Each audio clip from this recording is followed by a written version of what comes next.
Soifua manuel nei solua alo mai o talo le tai au. Alo Samoa Entertainment TV mai pia. Ua tongi ile la pisi ele malo Samoa tu ua inga le whaavaya o angia I lunga sota inga tele vave. Whape ule se tupe mol polkala mea tina e tu malo le District Development Program, le DDP. Ua whamautu mai il whamtalang whalawa I tele malo ile soe le ai se monio na whaasalaunga. O lo whaawau lava le polkala mea tina e tu malo e peon fuofuaina mai whaawau lava fo'i o na tufa ana tupe e pe o na atofaina. Ma whaawau lava lona whaamatu I nātu e tu sai ma whainga whaamalienga ai ai ngā le malo e whaamauni ai polo ke te tu sai maltu la fono. Mai o le polkalame lea e tu mau lava o na ave iai le whaata aua ale malo. Mai au fo'i on sila fia le ese esenga o le malo. Ma fono whaavaya I tu malo ma ona whaataunga. O le matafa yoi al fono whaavaya ale I tu malo la vaia. Le pupulea o ala tau polo keti ma le whaatupenga.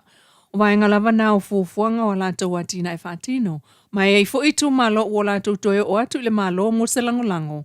I la tau talo sanga I whale tupe mo la tau overdraft po se malienga e tali ai se siaki wha ai talafu.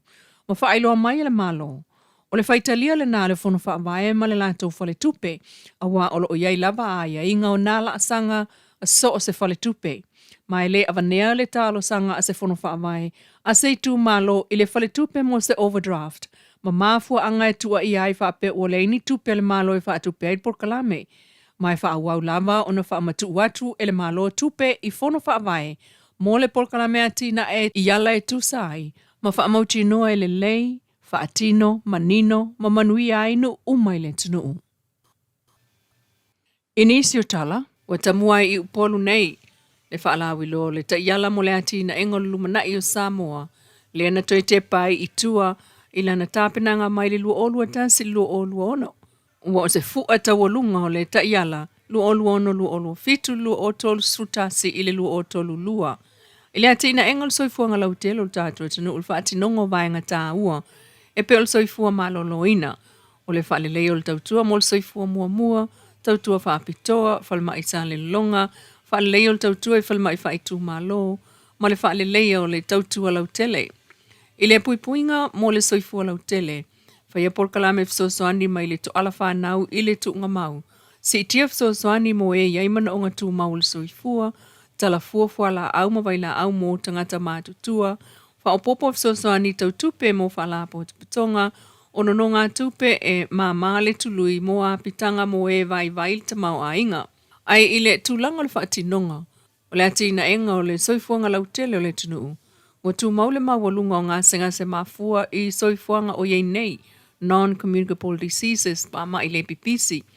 Si tia se tupe whaanganga, mo tonga fitinga I fafo, o wha mautu malienga mo tonga fitinga mo ngā se Samoa, I whale mai New Zealand fiti mai ni tia, o wha awaul wha afonga, o whale mai wha aitu malo, wha aleleia ma si itia le tautua e au fiai, fisosoani mo e iai ngā se o le mafofau. Se lau lima sfuta la mo tangata uma, mo le toe fo ia onga, to tongi mai a Februari lua o lua ono.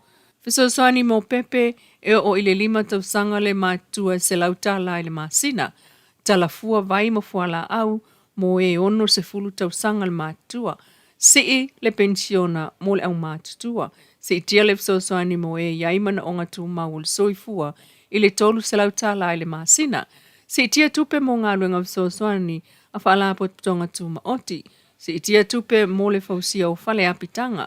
Fitu se fulu wha I lato na mawano ngā tupe mai le Samoa Housing, lua se lau noiva, mai le SPH ma le tolu se fulu, I le whale tupe wati na e o Samoa le lua o lua lima.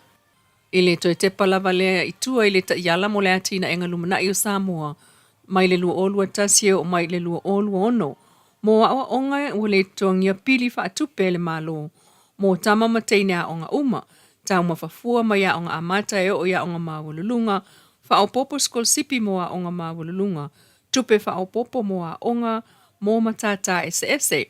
I tūlanga le whaatinonga, a si tia tupe sosoani mo a onga, le One Government Grant, tau mawhafua mo a onga amata ma onga tūlanga lua, a fuatu iai u Leilua o lua ono e awalatu, I le One Government Grant ma fono whawai, Si tia avanoa skol sipi Samoa matunu I fafo. Fa awau le fsoswani mo fono fa avai. E totongi pili o whanau I universite ma o ngamtata SS. Mo mia fsoswani ma le one government grant mo a o ngamtata SS tu ma oti. Mo masini ma isi a seta mo mia. Wel fofuanga fa ala wilo ai I alta yala mo le atina enga lumna I o Samoa. Ile so, ile fi anga fasi to o ile whakasa hall, ile tal se fulu ile tai au. O le stofi al vai sonei aso suta se fai sa le longa ile marketi, ile tal se fulu ile tai au, ma le sfraile fulu o uni, e fai el fono fa vai sa sina, ile tal se fulu ile tai au. Ua ta pena I nei le ofiso fai ngā palota Samoa mulinu umol palota la ititi, ale itu malo sa fatalua. Mawhanga solo ai ngā ruenga le stala mai le afole iwal tai au le whai le afiafi, a matatu le solulo le vai sonei.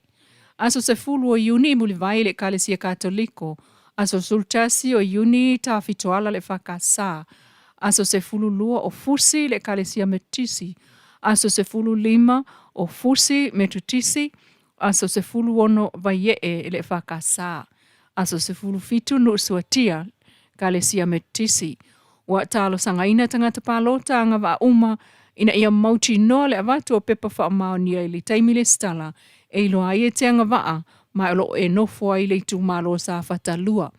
O le toe se e ato le tu malo le whailan palota la ititi ina ua wha se e estelo na whaipule sa whiriwhiria mal palota tele lu o lua lima le fionga tu ia fuatongi pua le toa. Mai le HRPP mo le FAS. Ua whatu a umatu fo ile palota le tu malo vai maunga tolu. Ile amatanga le masina talua yo mena ua se ese fo. Lona whaipule mai le HRPP mo le FAS ma manu malo mai ele sui na tau vatu to tasi. O le tu malo leo safa talua e afe lima se lauiva sutolu na palota. O le palota tele na manu malo ele fionga tu ia fuatongi pua le toa o le HRPP I palota e ono se lau lima se fulu. So o tuai tu pa I sai masi John Majors o le FAS e ono se lau luas fulvalu palota na ia maua. Ai mol palota sa fata lua o le so lulu le vai so nei fa solo tuai le so lulu le vai so fou le stalai swafa wana tangata palota. Tala naul taia o lau Samoa Entertainment